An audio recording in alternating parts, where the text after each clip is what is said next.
Hey guys, this is Mark Roberts. Welcome to Let's Get Into It. I want to introduce Toody Rod Rinks. Entertainer? You kind of do it all, right? You're an entertainer, you're a writer, you're a director. Let's talk about this. You were in a movie recently? It was great, yeah. Wednesday they had the final product, big auditorium in Century City. It was a really cool title called Appalachian, which is a true story about a mob meeting in upstate New York, Appalachian, New York, in 1957, that J. Edgar Hoover had to acknowledge the American Mafia. And I play a character, a real guy by the name of Larry Gallo. Joe Gallo, most famous of the brothers. An Italian guy. An Italian gangster. And it was cool. I mean, I loved it. I initially was a featured extra, and the director, I took the role and I turned it into something, and he Taft Hartley'd me and I improvised. You know, that's so exciting, dude. I got to tell you, I have done it as a producer, and you realize that extra that was written into the script has become important in the scene. Yeah. And all of a sudden you're like, that guy should say something here, or that girl should say something here. If you don't know what Taft Hartley is, let's talk about that for a second. Taft Hartley is a document they give you, opens the door for you getting your SAG card. And your SAG card is membership into the Screen Actors Guild. And you take that document and you go to the Screen Actors Guild, and then they charge you a bunch of money to become a member. But then you're a member and you can start doing movies whenever you get cast. By me getting Taft Hartley, they paid for my fee, which was, I don't know, $4,000 or $6,000, whatever. I have to pay my dues. But the director, who ended up being a good friend of mine, he wants to put me in. He's doing a movie with Pacino next. He's doing another movie coming up, and I don't have to audition for anything. He said. That's cool, man. But you know what's even better about this, Roberts? Is guess how he put me in this movie? I did a thing called The Good Life, a web series on YouTube that had, dude, I made 8 webisodes, 60 minutes of content for under $1,000.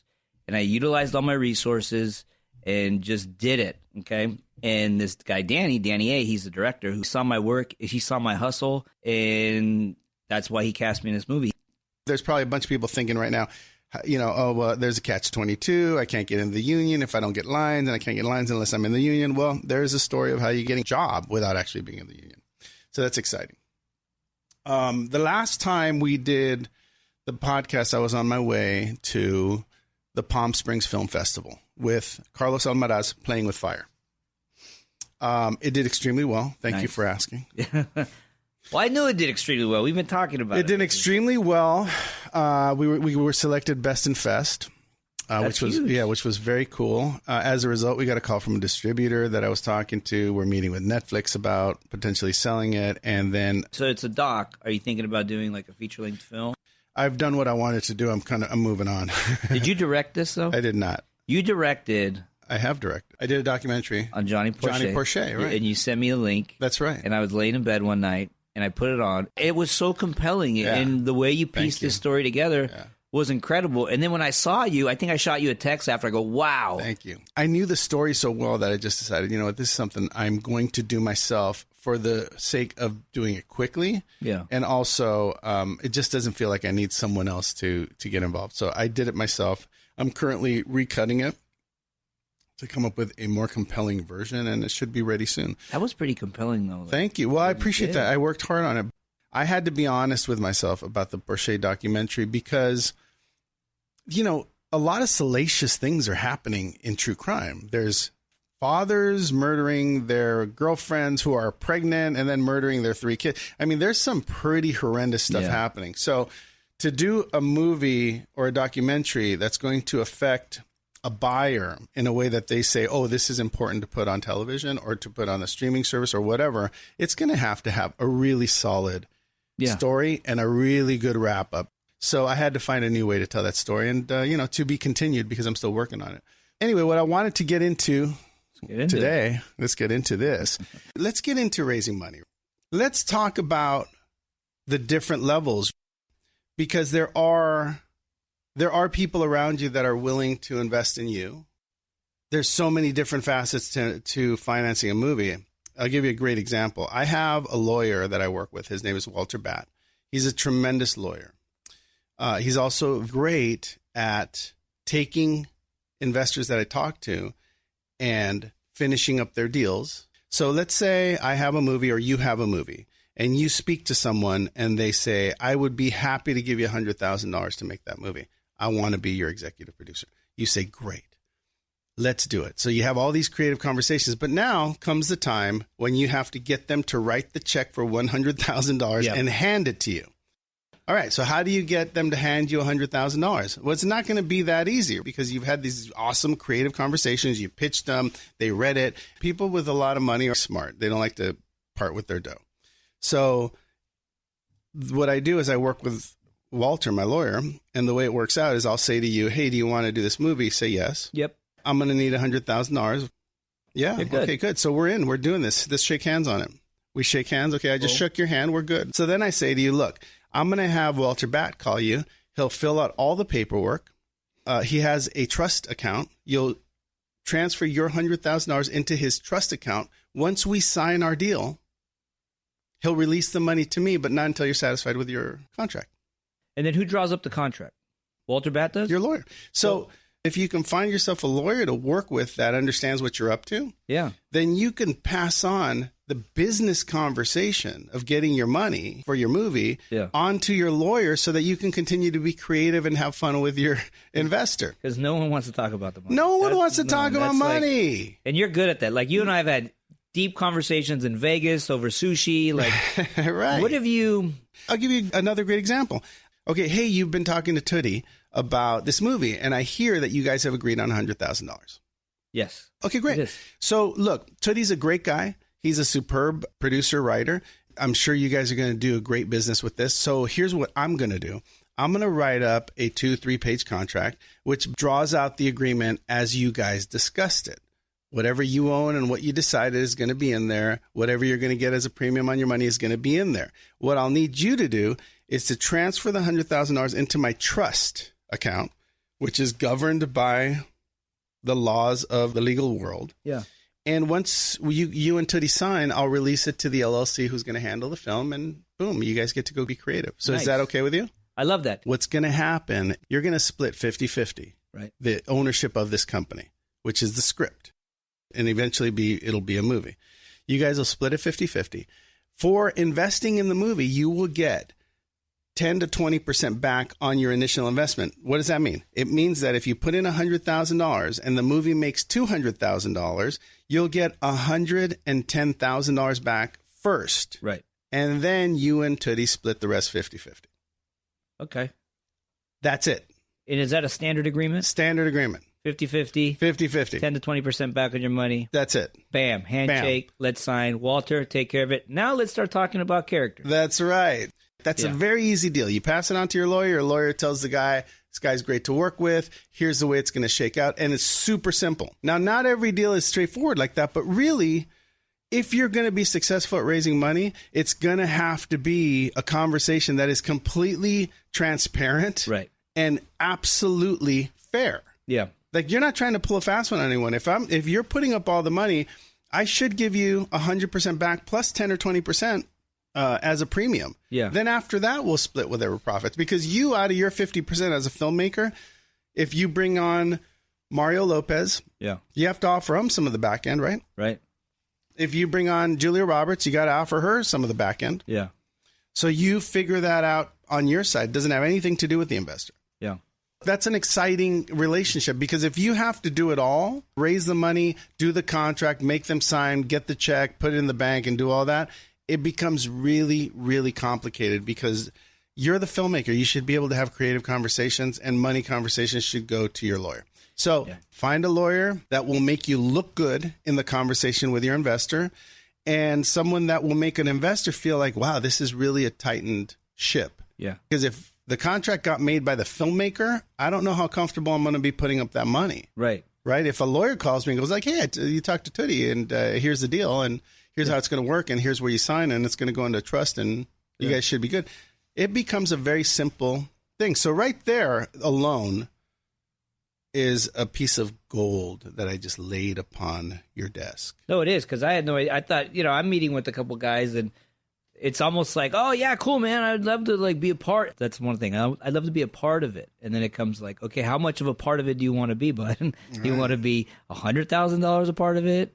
$1 million a part of it. Right. If you're excited about doing a movie and you want to finance it, I'm not going to spend a lot of time trying to close you. You either want to do it or you don't, because I'm not going to mess around with your agreement. There's also people that love to kind of troll around, be part of the business, that are going to lie to you. There's also people that are going to say, like, I know a guy.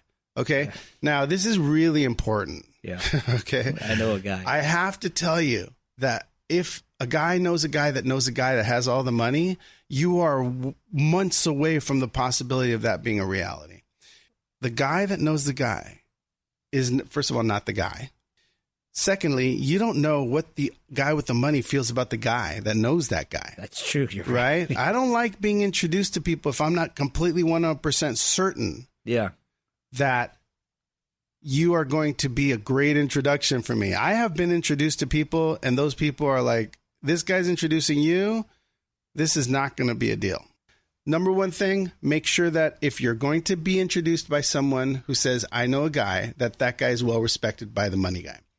Secondly, if there's any way that you could just go directly to the money guy, like I've said many times, people come to me and say, like, I know a guy with $1 million. I know a guy with $2 million. Great. Would you mind if I called him direct? And you got no problem. I have no problem with this. Yeah. Would you mind if I just called him directly? I appreciate that you're going to introduce me, but would you mind if I met him separately from you? Yeah. If I'm concerned.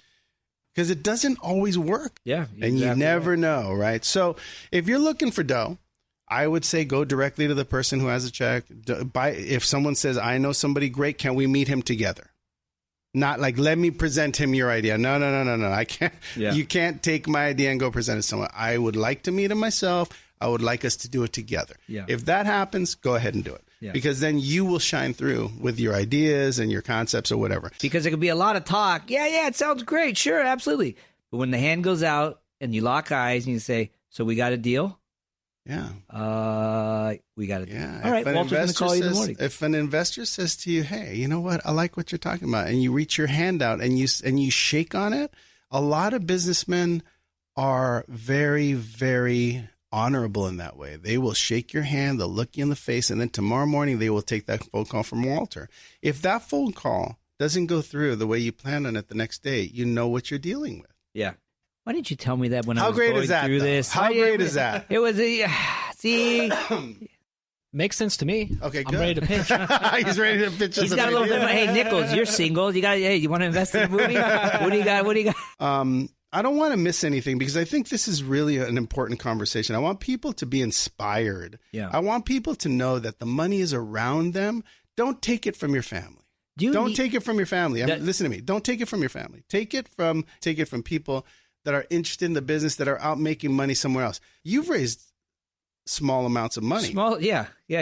I doubted the idea that someone would let me make a movie with their money, but it happens. You can do it. Yeah. You just have to be realistic. You want an investor that knows it's risky, that knows you may hit a home run with this great idea that he believes in, and that when you finish it, if it's great, you guys will benefit together from it. Right. I want to end with the story that I did not tell before, which was about the financing of my documentary, Carlos Almaraz. Oh, right. Yeah. Now, this is a success story in the end, but it didn't start that way. And I don't know that I knew the answer. I didn't know it was going to work out. In fact, I wanted to quit. So I think that it's really important to take note of how this worked. But here is the brief synop. It's a stunning documentary that explores the brief, rich, and contradictory life of the artist named Carlos Almaraz, a Chicano activist, sexual outlaw, and visionary painter of some of the most unforgettable images of Southern California. That's the movie. Now, when I started it, I collect Chicano art. I collected Carlos Almaraz's art because of my brother, Robert. I kept thinking about this artist, and I kept thinking about how he is so great and why people don't know more about him. Now, no one knows who Carlos Almaraz is, right? Or now they do. A lot of people do. Jack Nicholson collected his work. George Lopez collects his work. Cheech Marin collects his work. Eddie Olmos collects his work. And he's had some big exhibits 30 years after his death. He just had a thing at last year at LACMA. So 3 years ago, I said, I want to do this documentary. I contacted the widow, Elsa. I contacted Richard Montoya, who wanted to direct with Elsa. And I said, let's do this movie. I naively thought, and I've made a bunch of movies, I naively thought that if I did an Indiegogo, that all of the people that collected Carlos Almaraz art would donate. Yeah. Because a movie about Carlos would make the value of their art go up. So I said, this is a no-brainer. Yeah. Indiegogo, $400,000. Your money Done work deal. for you. Your money will work for you. Right? Your money will work for you. Yeah. If you love this artist, everyone loves this artist. Well, but we put the Indiegogo out. You get a T-shirt. You get a digital screener. You get to visit with the directors. You get art. Yeah. How much do you think I raised? What were you shooting for? What was your goal? I was shooting for $150,000. How much do you think I raised? What do you think, Nichols? You raised $1 million. 150,000. You raised $1 million? No. It would be a different conversation then. Come on. I'm going to say 100,000. I'm going to say you raised 22, okay. 21,000. So I raised $17,000. What? Okay, wait. Time out. You can't make a documentary for $17,000. I could. I can't because you have to license a lot of footage. You have to license a lot of stuff, right? So I was really bummed. I was like, oh man, what am I going to do? Like I need like $300,000 to make this documentary. I can't, it's not going to happen. So I'm really bummed out. I'm a little disappointed. I'm kind of depressed. Yeah. I'm like thinking, I'm put a lot of energy into this. Yeah. So I shifted gears and I said, I'm going to take that, which after the deductions and after you paid Indigo was $14,500. Right. I'm going to take that money. We're going to take the footage we do have and we're going to cut together a 5-minute clip of what we want to do. Yeah. And we're going to ask Cheech Marin to throw a party at his house and we're going to invite people to his house. We're going to show the clip and we're going to ask everyone for money. Now, an enormous risk. Yeah. Because first of all, who's going to come to the party? You don't know. No. People who collect, right? Well, they had the opportunity to invest or to at least help us on Indiegogo. They didn't. Yeah. What's the difference? So we take $1,000 out of the $14,000 we got. We buy drinks. Casa Mexico is there, which is a brand that Mario and I are part of, a tequila brand. There's hors d'oeuvres. There's chefs. Yeah. You throw a party. Yeah, we throw a party. Now here's the kicker, right? So Elsa says to me that day, okay, we're going to Cheech's house. Cheech is not going to invest money because he's going to help us. And that's an important part. She goes, but I have a lot of people who care a lot about Carlos going to this. Yeah. I don't know that they're going to be worth large sums of money, but let's see. But Tom Beers is going. Tom Beers is the legendary producer of Deadliest Catch. Started Deadliest Catch. Oh, yeah. He also created and produced Storage Wars. He also created and produced Ice Road Truckers. Got a lot of money, Robert. All right. So my boy Tom Beers got some dough, right? Yeah. And he just started collecting Carlos Almaraz and Chicano art. So they say he's going. I don't know him. I'm excited. Is that just coincidental? Just a coincidence. Oh, that's great. Well, he knew Elsa. Yeah. Elsa invited him. He said yes, so he brought his girlfriend. And, we were all having a great time. We show the clip. Yeah. So now in my mind, I'm thinking, I'll raise $50,000. If I raise $50,000, I'm out. Great. Right? I'm going to kiss the rings and leave happy. Yeah. Because at least it's a start. Yeah.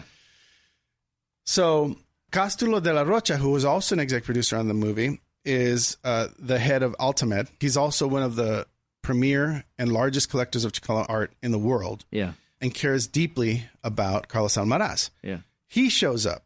So now I'm keyed in, right? I've got a couple of big players. I don't know what they're going to be worth. I go have a drink with Tom Beers. Yeah. Right. I'm cool sitting. Guy. Very nice guy. Yeah. Completely. The minute you meet him, you know why he is as successful as he is. Yeah. We have a tequila drink. We talk for a minute. I say, what can I count on you for Carlos Almaraz? Yeah. He's like, he looks at me and he shrugs his shoulders and he says, I'll give you $50,000. Bam! Now, there's the 50 I wanted to start with, right? This is good. Now, I remember a conversation with Castro de la Rocha where he said, if someone gives you 50, I'll give you 50. Damn. Right. So in the middle of the room, I stop everything. We watch the tape. Yeah. People are clapping. I'm like, hey, Tom Beers over here. Raise your hand, Tom. Tom raises his hand. I said, Tom Beers just give us $50,000. Gastulo, you said you'd give us 50. Can I count on you for that 50? And he says, yes. So boom, there's 100. Bam. Right? Just like that. Then some other lady goes, I'll give you 5,000. Some other guy says, I'll give you 5. We left there with $211,000. Just to be clear, I went from completely depressed. What am I doing? Why am I doing this? Yeah. To we're making a movie. Yeah. And next thing that happened was I was able to say, Tom Beers is our exec producer. Yeah. Eddie Olmos does narration in the movie. Eddie Olmos. Yeah. And Richard Montoya and Elsa Almaraz did an amazing job of directing the film. But what was amazing about all that is that then KCT said, oh, that's amazing. We're interested. I'm $250 into it. And to do a documentary about someone that's unknown like that, the world is going to have a new artist to look at in a much different light. This movie represents a really important part of history and how it was not concretized in the same way that European artists and American artists were. So having said all that, all of these tremendous people came together for the same reasons, but not for the reasons that I thought they were going to come together for. So when you're making a movie, you got to stick with it. Yeah. You got to believe in what you're doing and why you're doing it. And you have to trust that somehow a Tom Beers will show up at your party, even though you have no idea that he is. Like, I had no idea he was coming until the day of. Yeah. It's not like I had planned it. Yeah. So he threw out that number and it ended up helping us a lot. And by the way, he's done more. Yeah. And so is there a partnership, now you have like a relationship with him, no? Or is it just kind of like, this is it, or is it? Well, my main relationship with him is our movie, right? Yeah, of course. And my responsibility to our partnership is to sell this movie, right? But yeah, I did. In success, it could be like, hey, Tom, Deadliest Catch, my favorite show of all time. Yeah. And Storage Wars, both I have to see, must sees for me. So it was very cool, and I've been very lucky to have partners that really make a difference to television. And as a result, people felt more comfortable knowing that Tom was part of it. People felt more comfortable knowing that Cheech was behind it. Yeah. People felt more comfortable knowing Altamed was behind it. And then when KCT joined in, it really gave us gravitas, right? Yeah. So all of those things added up to not a ton of money, but enough money to do a documentary that makes a difference, that puts people on the map, that goes to festivals. Yeah. So stick with it. Make sure that you don't give up too early, and don't be disappointed when your Indiegogo makes $10,000 when you were looking for 150,000, because it may be the beginning of you funding the rest of your film. All right, you're going to hear this right now, right? I'm counting on you two guys right here, okay?